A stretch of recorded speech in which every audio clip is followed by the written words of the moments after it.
On le sait, la nomination à Matignon du jeune et fringant Gabriel Attal, 34 ans, est un missile pour stopper l'ascension de Jordan Bardella aux élections européennes du 9 juin. Mais pas seulement. Il n'est pas interdit de penser qu'Emmanuel Macron avait une autre idée en tête, freiner sur sa gauche un autre adversaire, le député européen Raphaël Glucksmann. Car le futur champion de la liste PS Place Publique pourrait bien aspirer les électeurs déçus du macronisme qui se bouchent le nez devant le virage droitier du gouvernement et qui n'ont sans doute pas été très rassurés par la grande conférence de presse du président aux accents populistes d'extrême centre. Il monte dans les sondages, Raphaël Glucksmann, crédité de 10 à 11% des intentions de vote, presque le double de son score de 2019, 6,2%. Et le danger est d'autant plus grand pour la Macronie que cet ovni, mi-activiste, mi-essayiste, qui rafraîchit un paysage politique sclérosé, a reçu le soutien d'un très proche du président,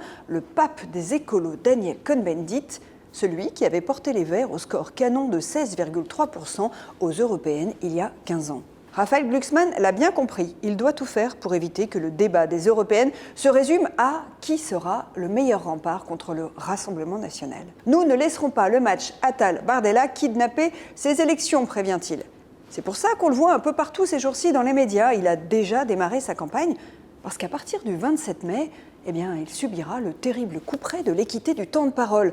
En 2019, pour vous donner une idée, dans les 15 derniers jours de la campagne européenne, alors que la liste macroniste disposait de 55 minutes de temps de parole, le Rassemblement national de 48, lui, n'en avait que 20. Fort de ses 800 000 abonnés sur Instagram et 300 000 sur X, celui qui s'est fait connaître par son combat contre le génocide des Ouïghours par la Chine ou contre la fast fashion multiplie donc les prises de position, par exemple pour un impôt européen sur les super riches pour financer massivement la transition écologique ou alors pour une défense européenne. Car, prévient-il, ces élections, les premières depuis que la guerre est revenue sur le sol européen en Ukraine, seront peut-être plus importantes que la présidentielle en France si Donald Trump était réélu aux États-Unis au mois de novembre. Comme il dit, a-t-on déjà réfléchi à ce qu'il se passerait si papa se barrait de la maison et nous laissait tout seuls face à Vladimir Poutine? Le 9 juin, c'est peut-être aussi un peu de l'avenir de la gauche française qui se joue. Les partisans de Raphaël Glucksmann espèrent bien le voir peser à l'avenir